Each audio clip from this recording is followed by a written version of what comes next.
కోసం మన ఛానల్ అనే నినాదంతో స్థాపించబడిన మన తెలుగు ఛానల్ టీపీఎన్ తెలుగు 24కు స్వాగతం. Welcome to TPN Telugu 24 news channel.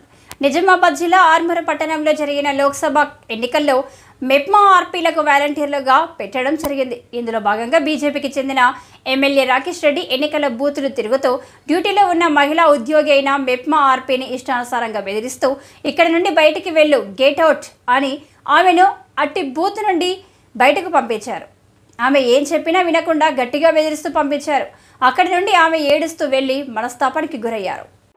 Amit sir మాకు మున్సిపల్ కమిషనర్ డ్యూటీ వేశారు అని ఎంత చెప్పినా వినకుండా మీ ఆర్పీలకు ఇక్కడ ఏం పని, ఎందుకు వచ్చారు అని ఆమెను అందరి ముందు అవమానించాడు.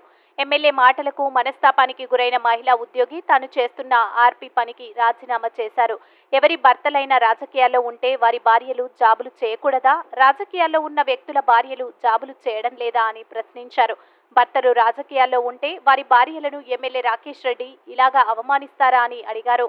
న్యాయం కోసం, ధర్మం కోసం పనిచేస్తానని చెప్పిన రాకేష్ రెడ్డి ఆడవారితో మాత్రం ఎలా మాట్లాడాలో తెలియదా అని అన్నారు.